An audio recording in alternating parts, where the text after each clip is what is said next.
Hola, ¿qué tal? ¿Cómo estás? Dios te bendiga. Nuevamente, muchísimas gracias por estar aquí en tu canal buscando la verdad. El día de hoy te traigo la tercera parte de el sacerdocio de Melquisedec hasta hoy en nuestros días. El desenlace de esta trilogía tan enriquecedora, tan fascinante, tan estructurante, de bendición que gracias por estar aquí, no te lo puedes perder. En este estudio se han dado muchísimas joyas de sabiduría, de conocimiento, cabalísticas, gemátricas, que espero hayan quedado sembradas en tu pensamiento y en tu corazón, si así lo dispuso el Eterno. Y bueno, el día de hoy vamos a concluir este estudio, pero no sin antes dejar muy en claro que independientemente de nuestra ideología, ¿verdad? De que pensemos que es correcto, de que creamos que es la verdad, lo hacemos con muchísimo respeto. ¿Por qué? Porque este estudio es un punto de vista cristiano, es un punto de vista católico, es un punto de vista de Occidente. Entonces, lo repito una vez más, lo hacemos con muchísimo respeto, porque hay en partes donde llegamos a mencionar el pueblo de Dios, pero no es con el afán de ofender, mucho menos de menospreciar. Por el contrario, debemos de tener siempre presente, en cuenta y en mente, que de nuestros hermanos judíos vino la salvación. Así que bien, dicho lo dicho, bienvenido a tu canal. Vamos a comenzar una vez más esta tercera parte de esta trilogía. Y ya en los videos anteriores vimos que Melquisedec es el sacerdocio de Cristo, que no tiene padre, no tiene madre, no tiene principio de días ni fin de vida. Y hemos visto cómo Dios guardó su sacerdocio desde Adán, pasando por varias generaciones hasta el octavo predicador de justicia, que era Noé. Vimos cómo Noé era justo en sus generaciones y cómo lo pasa a su hijo Sem y Sem a toda su descendencia. Sem es el Melquisedec que bendice a Abraham. Vimos después cómo a través de la genealogía de Sem viene a Abraham, que era semita, y Abraham tiene a Isaac, y a su vez este tiene a Jacob, y Jacob a los 12 patriarcas de las 12 tribus de Israel. Una de ellas es Leví, la otra es Judá, de las más, digamos, importantes, de las que vamos a hablar en este estudio. Cristo es a través de Judá y el sacerdocio temporal es a través de Leví.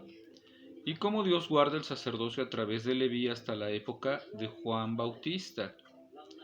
A través de la octava orden sacerdotal, que era la de Abías, y como Zacarías y Elizabeth eran descendientes de la octava orden de Abías, que eran sirvientes del templo, sacerdotes intachables, y como Juan Bautista era un ungido desde el vientre de su madre, por eso es que Jesús lo busca para que sea ungido por el Espíritu Santo.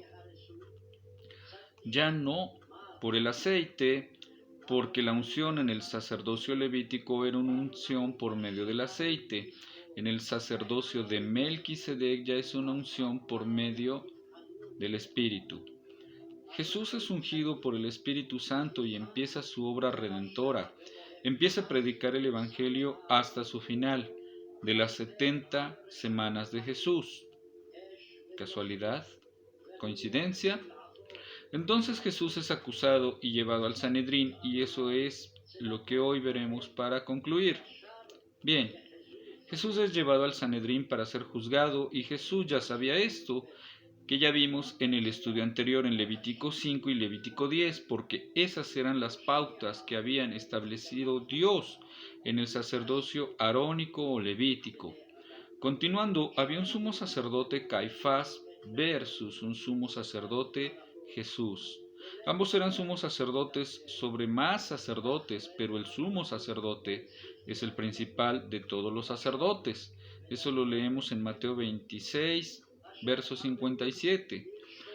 Y los que prendieron a Jesús le llevaron ante el sumo sacerdote Caifás, donde estaban reunidos los escribas y los ancianos. Y Pedro le fue siguiendo de lejos hasta el patio del sumo sacerdote, y entrando se sentó con los alguaciles para ver el fin de todo aquello.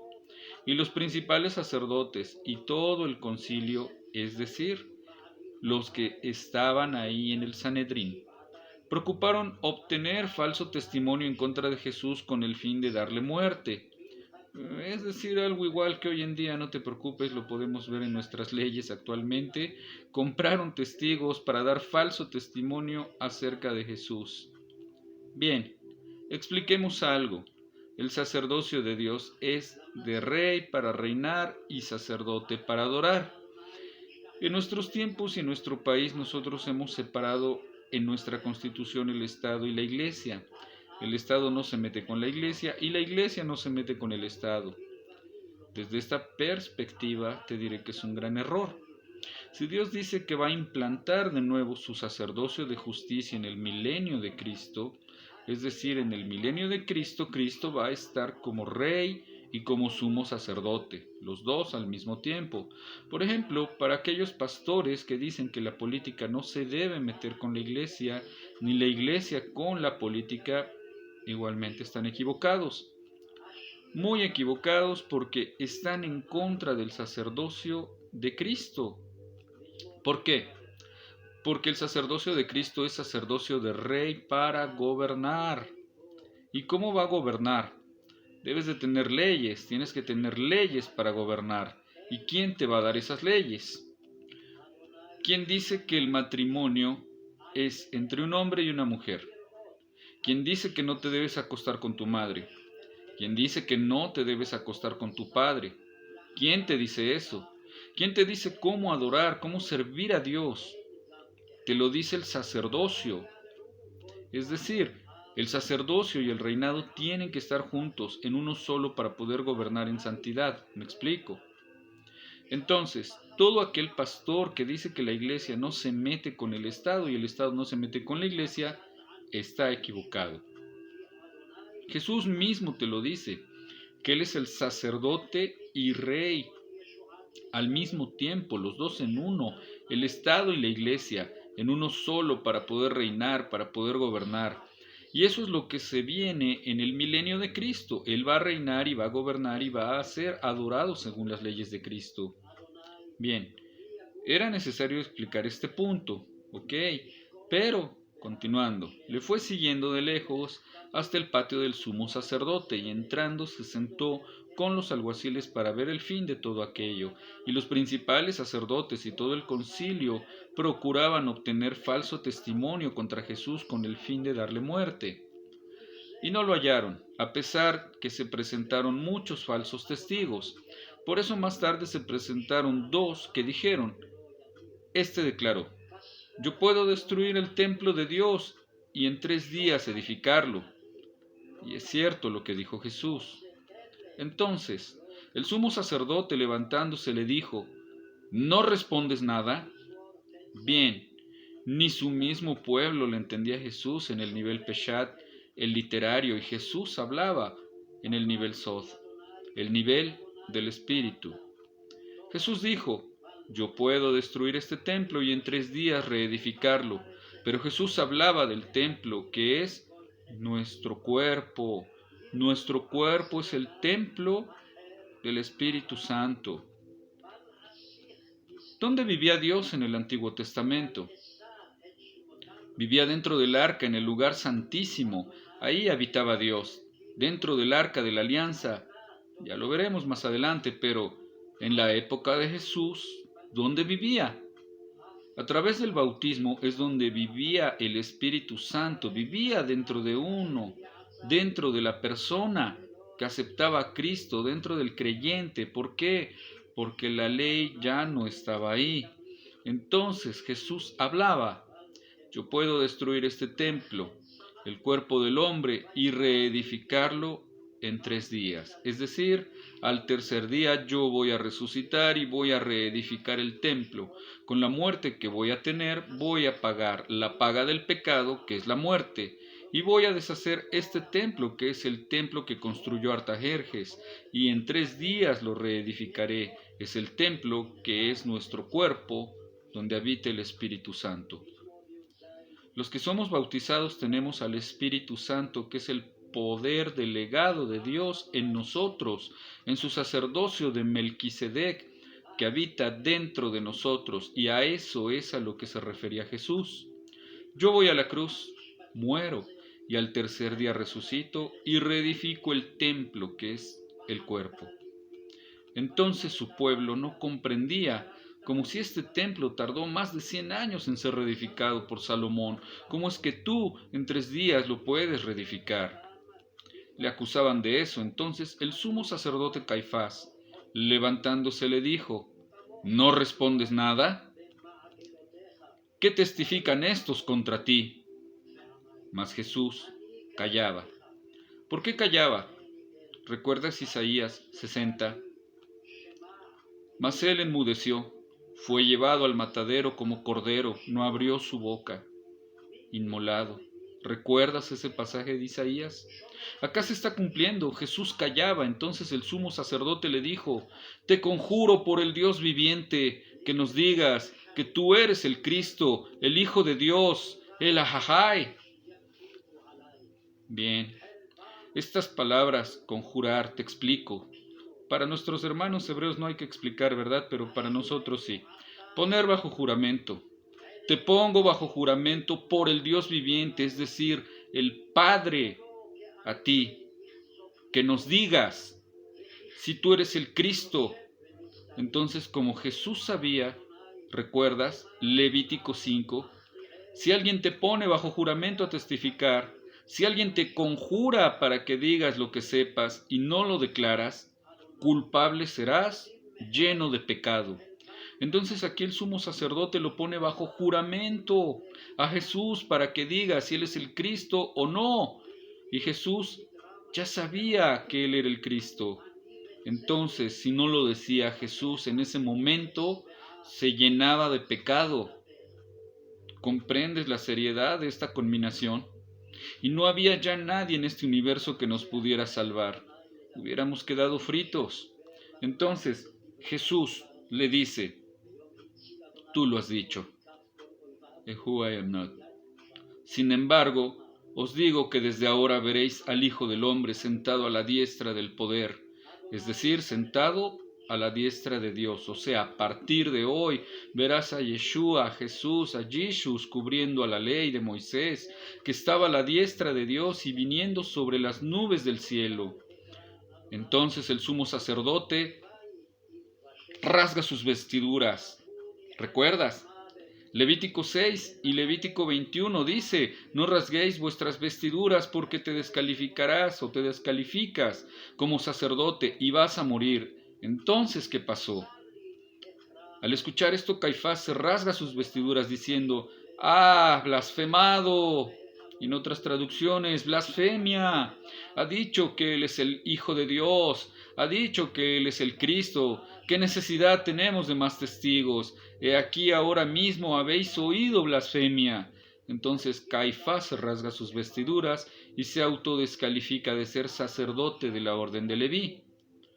Y no había nombrado a otro sucesor, y al no haber nombrado a otro sucesor se acaba el sacerdocio levítico.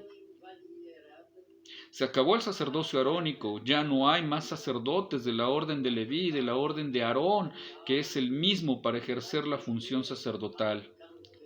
Ya no había un sumo sacerdote para tomar la vaca roja y la quemara, la hiciera cenizas y pasaran 3 días y le esparciera en el templo. Ya no había nadie que pudiera hacer esta función. Jesús, al decirle esto, Caifás con su acto se descalifica y se acabó el sacerdocio temporal que Dios había establecido. ¿Vamos entendiendo? Entonces, ¿qué sacerdocio sigue en pie?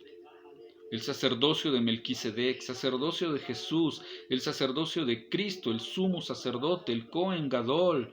Entonces ahora Jesús es nuestro sumo sacerdote de Cristo, de los que somos de Cristo. Reino de sacerdotes contra un reino de un sacerdote. Ok, aquí vamos a ver lo que viene siendo literalmente la orden de Melquisedec y la orden de Leví. En Éxodo 19:5 dice: Ahora pues, si en verdad escucháis mi voz y guardáis mi pacto, Seréis mi especial tesoro entre todos los pueblos, porque mía es toda la tierra, y vosotros seréis para mí un reino. Escuchen bien, Dios estableció un reino de sacerdotes, y esto es lo que Dios busca, un reino de sacerdotes, una nación santa. Estas son las palabras que dirás a los hijos de Israel. Dios buscó siempre un reino de sacerdotes, no una nación con un sacerdote. Dios no buscó una nación con un sumo sacerdote. Nuestro sumo sacerdote es Cristo Jesús y nosotros, que somos su iglesia, somos sus sacerdotes. Todas esas personas simbolizan la ignorancia del desconocimiento de Dios, siguiendo a un sumo sacerdote. Dios siempre buscó una relación personal a través de nosotros, a través del Espíritu Santo en Cristo Jesús. Juan 4:24 dice que los que buscan adorar a Dios, que lo adoren en espíritu y verdad.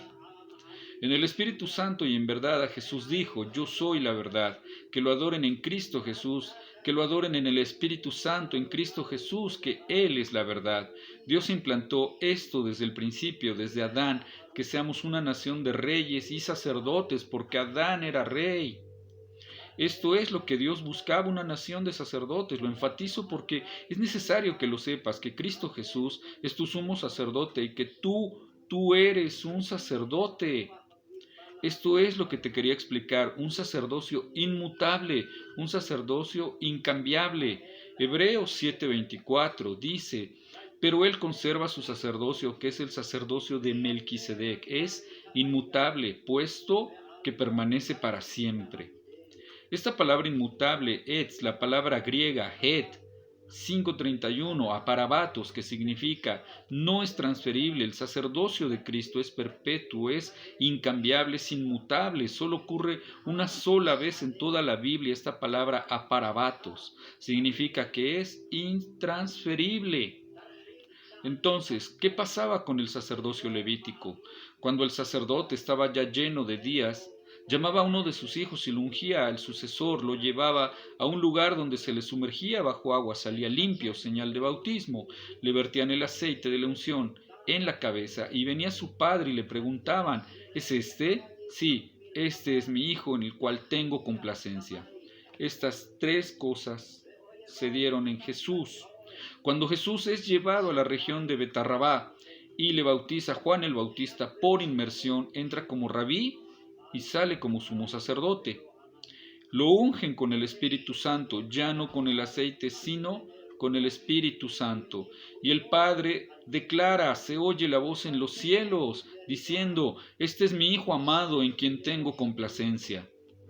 Entonces el sacerdocio arónico levítico era transferido de padre a hijo, de hijo a nieto y así sucesivamente. Era generacional, ese era el sacerdocio levítico, pero él conserva su sacerdocio inmutable. El sacerdocio de Cristo no es que él se lo transfiera a otro, y ese otro, y a otro, y así no es, puesto que permanece para siempre. Por ello te explicaba que Dios guardó el sacerdocio de justicia, el sacerdocio de Sadik, desde Adán hasta todas las generaciones hasta llegar a Cristo, pero el sacerdocio de Cristo, que es el sacerdocio de Dios, porque Cristo es Dios, Dios es Melquisedec, Melquisedec es Dios, es inmutable. Es un sacerdocio que no tiene padre, que no tiene madre, que no tiene principio de días, no tiene fin de vida, es eterno, el sacerdocio de Cristo Jesús. ¿Ya vamos entendiendo más? Ese sacerdocio no es pasado de generación en generación. La justicia de Dios es hecha manifiesta en los hombres a través del Espíritu Santo que es en Cristo Jesús. Pero el sacerdocio de Cristo es inmutable, no cambia, no es transferible, es lo que quiero que comprendas. Entonces, ni yo ni tú podemos decir que eres el siguiente Melquisedec, porque ni yo ni tú somos el siguiente Melquisedec, por muy santo, porque tenemos un sumo sacerdote de la orden sacerdotal de Melquisedec, que es Cristo Jesús.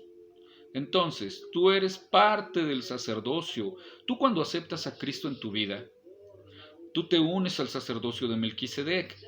Lo que Dios te quiere decir es que cuando vienes a Cristo Jesús tienes el derecho y la potestad de usar el sacerdocio de Cristo Jesús para reprender demonios, para orar por los enfermos, para sanar, para liberar a los cautivos y, por increíble que parezca, para resucitar a los muertos. Está en tu Biblia y también en la mía, no importa la traducción. Tienes ese poder en Cristo Jesús, en su sacerdocio, para que tú lo puedas utilizar, pero tú no eres el siguiente Melquisedec ni el Melquisedec. Es como el trabajar para una compañía, no te hace dueño, pero tienes ciertos derechos que las compañías ofrecen a sus empleados. Así es cuando vienes a Cristo Jesús, tienes el derecho de usar su sacerdocio para lo antes mencionado y más, pero no somos el Melquisedec. Cristo Jesús es el sumo sacerdote de la ordenanza de Melquisedec, libro del pacto contra el libro de la ley. En Deuteronomio 31:24, y sucedió que cuando Moisés terminó de escribir las palabras de esa ley en un libro hasta su conclusión, Moisés ordenó a los levitas que llevaran el arca del pacto, y Dios Yahvé diciendo: tomad el libro de la ley y colocadlo junto al arca del pacto de Yahvé nuestro Dios, para que permanezca allí. Aquí vemos que tenemos un libro y una ley. Se llama Arca del Pacto porque Dios hizo un pacto con Abraham como testigo contra vosotros. ¿Por qué? O más bien, ¿pero qué había dentro del arca? Dentro del arca está la vara de Aarón, que es la vara del sacerdote que reverdeció. Tiene el maná, que es el sustento, y tienes el libro del pacto. No es el arca de la ley, es el arca del pacto. Ojo, no es el arca de la ley porque la ley está fuera del arca. Dios residía dentro de esta pequeña cajita de oro. En su espíritu vivía en lugar santísimo. Y dentro del arca habían estas tres cosas: maná, sustento para el cuerpo. Estaba el pacto, que es la bendición de Dios sobre su pueblo. Está la vara del sacerdote, no es la vara de Moisés, porque Moisés no era sacerdote, era la vara de Aarón, la que reverdeció. ¿Qué vara abrió el mar muerto? La vara de Moisés. ¿Qué vara se convirtió en serpiente? La que se convirtió en serpiente cuando Dios llamó a Moisés fue la vara de Moisés. Pero la vara que se convirtió en serpiente delante de Faraón fue la vara de Aarón. Lo que estaba dentro del arca es el maná, la vara del sacerdote y el pacto. Ten estas cosas bien presentes, es muy importante. Bien, Jesús acaba con el sacerdocio arónico. Caifás se autodescalifica como sumo sacerdote al rasgar sus vestiduras, se descalifica. Por lo tanto, ya no había un sumo sacerdote para oficializar la Pascua ese día, ya no era lícito para que pudiera hacerse el sacrificio. Efesios 4:11 dice: y él dio a algunos el ser apóstoles, otros profetas, a otros evangelistas, a otros pastores y a otros maestros. Bien, déjame te explico algo. Hoy día ya no existen apóstoles, así te lo simplifico. El último apóstol fue Pablo. Los profetas tampoco, ya no existen. ¿Cuál era la función del profeta? Dios levantó profetas. ¿Quién fue el primer profeta? El primer profeta fue Abraham, ¿ok? Dios levantó profetas para comunicarse con su pueblo a través del profeta. El profeta era un medium entre el pueblo de Dios y Dios. Era como decir el teléfono entre Dios y el pueblo. Entonces Jesús dice en Lucas 16:16, repito, Lucas 16:16, mismas palabras de Yeshua: la ley y los profetas se proclamaron hasta Juan el Bautista. Desde entonces se anuncian las buenas nuevas del reino de Dios y todos se esfuerzan por entrar en él. Porque la ley y los profetas solo llegan hasta Juan el Bautista. ¿Por qué?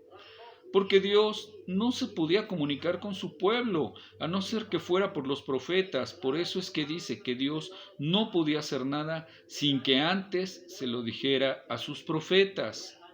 Entonces dice bien claro Jesucristo que la ley y los profetas solo llegan hasta Juan el Bautista. porque este es el legítimo sacerdote de la orden de Leví, de la orden arónica hasta ese día, hasta la transferencia del sacerdocio, como leímos en Hebreos. Cuando había que hacer una transferencia de sacerdocio, había un cambio en la ley también. Entonces Jesús toma a Juan el Bautista y se bautiza. Entonces recupera el orden sacerdotal eterno de Melquisedec. Bien, ya no hay necesidad de profetas hasta Juan el Bautista, ¿comprendes? ¿Por qué ahora Dios le habla a su pueblo a través del Espíritu Santo? Jesús restaura la conexión espiritual entre Dios y el hombre, entonces ya no hay la necesidad de un profeta, de que Dios utilice a alguien para hablarle a su pueblo. Los profetas solo se proclamaron hasta Juan el Bautista. Bien, no hay que confundirnos con la palabra de profecía, porque la palabra de profecía sí existe, porque la palabra de profecía es hablar la verdad de Dios. Si yo te digo que Jesús es Dios, eso es profecía, porque te estoy hablando la verdad. Si yo te digo, Maranata, Cristo viene, eso es profecía. ¿Por qué? Porque es la verdad de Dios. Eso sí existe, pero el profeta ya no. Porque como te decía anteriormente, el profeta era un medio para comunicarse. Ese medio, Jesús, con su muerte en la cruz, lo restauró la comunicación entre Dios y el hombre. Por lo tanto, ya no hay necesidad de profetas. En Mateo 11:13 dice bien claro, porque todos los profetas y la ley profetizaron hasta Juan. Es decir, todos los profetas, hasta Juan nada más, profetizaron todo lo que Dios quería que su pueblo se enterara. Lo hizo a través de Abraham, de Isaías, de Jeremías, de Habacuc, de Nahum, de todos los profetas del Antiguo Testamento, inclusive los que no están en libros, como es el profeta Natán, que era el profeta del rey David. Samuel, no hay un libro de Natán, pero era el profeta del rey David. Por ello dice, todos los profetas y la ley profetizaron hasta Juan. Eso es lo que declara Jesús, nuestro Yeshua bendito. Que no te engañen los profetas. Jesús te dice bien claro que los profetas solo es hasta Juan el Bautista. Ya no hay profetas después de Juan el Bautista. Todo aquel que se declare profeta después de Juan el Bautista es mentira porque no viene de Dios. ¿Y sabes por qué? Porque aquella iglesia que tiene profeta engaña a su congregación, le hace creer que necesita de un profeta para que Dios le hable. Mentira. Necesita del Espíritu Santo en el corazón de esa persona para que Dios le hable. Eso es lo que necesita esa persona, el Espíritu Santo y no un profeta. Todo aquel que sigue creyendo en los profetas como los testigos de Jehová, como los santos de Jesucristo o como los pentecostales, los van a engañar porque van a venir uno que es el anticristo, que va a venir de la mano del falso profeta. Va a venir a engañar porque la gente sigue creyendo que todavía existen los profetas, cuando Jesús mismo te dice que solo llegaron hasta Juan el Bautista. Ya no hay profetas después de Juan el Bautista, solo hay Espíritu Santo que te da la revelación, el entendimiento sod, para que tú puedas discernir los espíritus, puedas discernir a las personas. Tienes los 9 dones y los 9 regalos en los frutos del Espíritu Santo, ¿me explico? Hay que ser enérgicamente muy enfático en esto de los profetas que solo llegan hasta Juan el Bautista, porque la relación personal con Dios se restauró con Cristo Jesús a través del Espíritu Santo. Por ello es necesario bautizarse, ¿ok? Es muy diferente profeta y profecía, dar palabra de profecía. Acuérdate que ya no hay de eso de que dentro de un año te vas a casar y va a entrar por la puerta y el del traje negro, ese es el bueno, ese es tu esposo, eso es espíritu de adivinación. Bien, haciendo un paréntesis necesario, hablando acerca de los apóstoles, el último apóstol fue Pablo, Rab Shaul de Tarso. Dice bien claro en la palabra apóstol viene de griego apostelos, que significa mensajero, el enviado. Entonces Dios levantó primeramente a los profetas para que profetizaran lo que iba a suceder y después usó a los apóstoles para poner la fundación del evangelio. En la época de Jesús, Jesús levanta a sus 12 apóstoles, de los cuales uno se pierde y es reemplazado tal como los 11 hijos de Jacob. Uno se pierde, que es Dan. Dan se pierde porque cayó en idolatría cuando entran a la tierra prometida. A los danitas no les queda mucha tierra, entonces se mezclaron con los filisteos y al final los danitas cayeron en idolatría. Cuando vemos las 12 tribus de Israel y comparas que entran a Jerusalén, comparas la tribu de Dan, no está, es reemplazada por la de Manasés, el hijo de José, de Efraín y Manasés. En la época de Jesús recluta a 12 apóstoles y uno de ellos se pierde, que es Judas, y es reemplazado después por Matías. Lo que pasó en el Antiguo Testamento es reflejado en el Nuevo Testamento. Eso es lo que te quiero decir. Ya en algún video anteriormente te había comentado también que en los pasajes bíblicos suelen ser cíclicos. Y ahora, Dios levantó profetas para profetizar lo que iba a venir.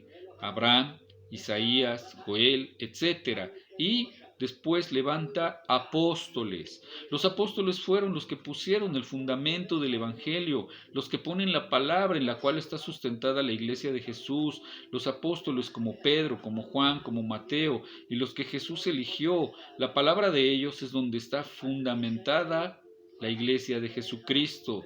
Repito, la palabra de ellos es donde está fundamentada la iglesia de Jesucristo. Por eso es que Jesús dice bien claro, las puertas del Hades no prevalecerán contra mi iglesia, contra la palabra de mis apóstoles. Regrésale tantito al video las veces que sean necesarias. Entonces, el último apóstol es Pablo, porque Pablo es el que escribe la parte fundamental del libro de Corintios, en la carta a los Corintios, y él mismo se declara el último apóstol, el abortivo. Es más, los nombres de los 12 apóstoles están escritos en las columnas que están en la Nueva Jerusalén. Ahí están los nombres de los 12 apóstoles, no hay más. Bien, retornando, el manto de Jesús representa su sacerdocio.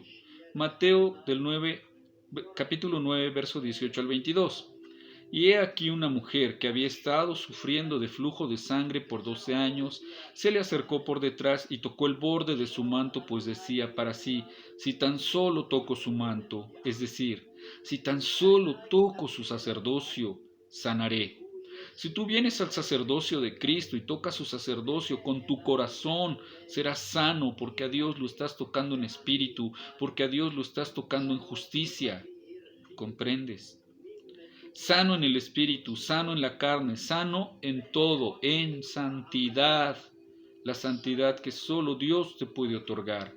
Mateo 14:36. Y le rogaban que lo dejaran tocar el borde de su manto, es decir, el borde de su sacerdocio. Solo déjanos tocar tu sacerdocio, Jesús, es lo que significaba el manto sacerdotal, y todos los que tocaban su sacerdocio, en este caso su manto, quedaban curados en esa época. En esa época el manto sacerdotal de Cristo, del material que hubiese sido ese manto físico, eso representaba el sacerdocio de Cristo. Pero ahora eso ya no es necesario, pues tenemos al Espíritu Santo que nos infunde el poder, que nos da la santidad a través de Cristo, la sanidad a través de Jesús. Eso es su sacerdocio. Juan 19:23. Entonces los soldados, cuando crucificaron a Jesús, tomaron sus vestidos e hicieron 4 partes para cada soldado, una parte y también su túnica, y la túnica era sin costura, es decir, el manto. El manto sacerdotal de Cristo es sin costura, en una sola pieza, por lo tanto se dijeron unos a otros, no la rompamos, sino echemos suerte sobre ella para ver quién será. Esto fue para que se cumpliese la escritura, repartieron entre sí mis vestidos, y sobre mi ropa echaron suertes. Esto estaba profetizado también. ¿Por qué? Porque el manto sacerdotal representaba el sacerdocio de Cristo y no puede ser roto por el hombre. El hombre no tiene el poder de romper el sacerdocio de Cristo. Es más, ni siquiera los espíritus inmundos de Azael y de Satanás y de todos los que están guardados en los sitios oscuros para el juicio no pueden destruir el sacerdocio de Cristo, ni la muerte. Ahora, ¿recuerdas cuando Melquisedec, el de Abraham, es decir, Sem, que ya lo vimos, cuando viene Abraham, de derrotar a los reyes en el valle de Sidim, entonces viene Melquisedec y le ofrece pan y vino, y te dije en el primer estudio que memorizaras por qué pan y vino. En Génesis 14:18 vemos que Melquisedec, rey de Salem, sacó pan y vino. Él era sacerdote del Dios Altísimo, Melquisedec. Era rey y sacerdote. Ya quedó claro que el título es de una función dual. ¿Por qué? Porque el pan en el nivel Sod, ya no estamos en Peshat, nivel literario, el pan representa a la iglesia. El pan es el cuerpo de Cristo. Su cuerpo fue molido por nosotros. Por eso es que cuando Jesús está en la última cena, llega Judas y ya habían repartido el pan. Jesús comienza a pasar el pan y ya partido, cada discípulo toma un pedazo de pan. El pan fue repartido en varios trozos. Entonces Judas llega y no come de ese pan repartido. No es partícipe del sufrimiento de Cristo. Entonces el pan es representación de la iglesia. La iglesia, como tú ya sabes, es el cuerpo de Cristo y su cuerpo es molido por nosotros. Bien, ahora el vino representa el linaje. ¿Quién es el siguiente en el trono después del rey? El príncipe, ¿verdad? No puede ser otro. El rey no le va a dejar el reinado a alguien extraño, y más que no sea de su propio linaje, es decir, su propio hijo. Es a través del linaje, a través de la jerarquía del linaje que uno llega a ser hijo. Cuando tú lees Juan 1:12, dice, y a los que creyeron, Él les dio la potestad de ser llamados hijos de Dios, a todo aquel que en Él cree. Todo aquel que en Él cree, Dios le da la potestad de ser llamado hijo de Dios. Entonces, es a través del linaje, es a través de la sangre de Cristo, es a través del linaje, es a través de la sangre de Cristo, es a través del vino en el cual tú puedes ser llamado hijo de Dios. No hay de otra. Tú tienes que aceptar el sacrificio de Jesús en la cruz y tomar el vino en la representación de la última cena para testificar que has aceptado a Jesús y a su sangre derramada. Porque Él derramó su sangre. No es la sangre humana como la tuya y la mía. Es una sangre especial, es una sangre única. Hagamos una comparación entre el libro de Colosenses 1:15 y el de Juan 3:16. Juan 3:16 dice bien claro, porque tanto amó Dios al mundo que dio a su Hijo unigénito, para que todo el que en Él cree no se pierda, mas tenga vida eterna. Pone a Jesús como el primogénito y el unigénito. En el libro de Colosenses dice bien claro que Jesús es el primogénito de toda la creación, pero sin embargo en Juan 3:16 dice que es el unigénito. Te explico. En el Antiguo Testamento, ¿cuántos hijos tenía Dios? Solo uno, Cristo Jesús, el unigénito. Jesús es el unigénito, que significa unigénito. Unigénito es único en su género. No hay más. Como Cristo Jesús, no hay más. Es el único en su género, eso es unigénito.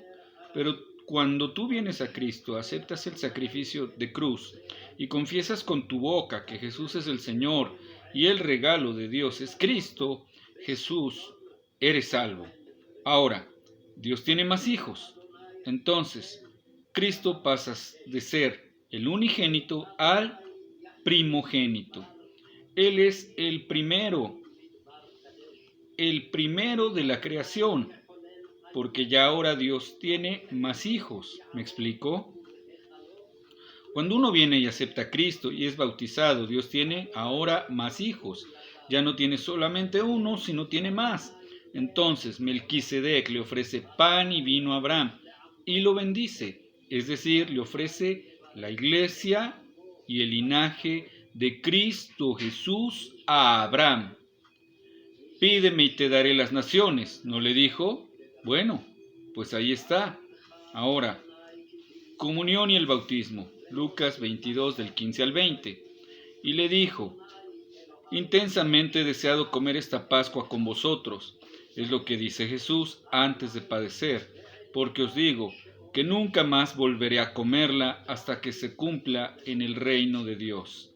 Es decir, allá en el reino de Dios, y habiendo tomado una copa después de haber dado gracias, dijo: tomad esto y repartirlo entre vosotros, porque os digo que de ahora en adelante no beberé del fruto de la vid hasta que venga el reino de Dios.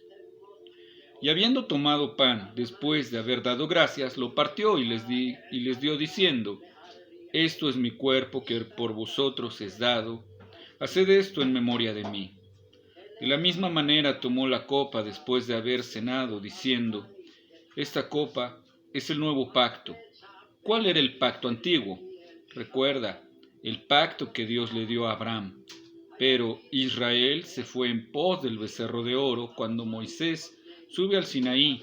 Israel ni siquiera pudo aguantar 40 días, tuvo que ser idolatría. Hicieron un becerro de oro con todas las joyas que traían y lo adoraron. Así cayeron en iniquidad, pecaron en el espíritu e invalidaron el pacto.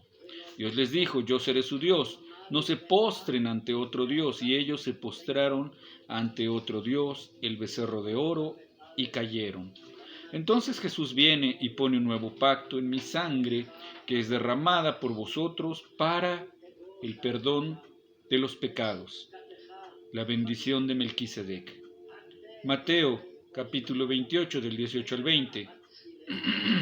Y acercándose, Jesús les habló diciendo: toda autoridad me ha sido dada en el cielo y en la tierra. Id pues y haced discípulos en todas las naciones, bautizándolos en el nombre del Padre, y del Hijo, y del Espíritu Santo, enseñándoles a guardar todo lo que les he mandado. Y aquí yo estoy con vosotros todos los días hasta el fin del mundo. Hay algunas personas que dicen: solo nos debemos bautizar en el nombre del Padre, otras en el Hijo, otros en el Espíritu. Bueno, Jesús dice bien claro que se bauticen en el nombre de los tres. ¿Por qué? Porque Jesús le hablaba a su pueblo, los hebreos, y los hebreos tienen el señorío del Padre, tienen el señorío del Espíritu Santo, pero no tienen el señorío del Hijo. Por ello es que Jesús dice: en aquel día muchos me dirán: Señor, Señor, es decir, 2 veces Señor. 2 veces van a reconocer el señorío, un señorío del Padre, un señorío del Espíritu Santo, pero no reconocen el señorío del Hijo. Y yo les diré: apartaos de mí, hacedores de maldad, porque nunca reconocieron el señorío del Hijo. ¿Me explico? Esta es una de las tantas interpretaciones de este pasaje. Para un judío es simplemente necesario bautizarse bajo el nombre del Hijo, porque ya reconoce el señorío del Padre y reconoce el señorío del Espíritu, y solo le falta el señorío del Hijo, que es Cristo Jesús. Pero para un inconverso es necesario bautizarse en el nombre del Padre, del Hijo y del Espíritu Santo, de los tres que son uno, no son tres, es uno, un solo Dios. Deuteronomio 6:4 dice que Jesús es Dios, Dios es uno. En los evangelios dice Jesús: yo y el Padre somos uno. Dios es uno, Dios no es tres, Dios es uno. Eso de la Trinidad es invento de alguien. Jesús, Yahvé y el Espíritu Santo es uno, no son tres.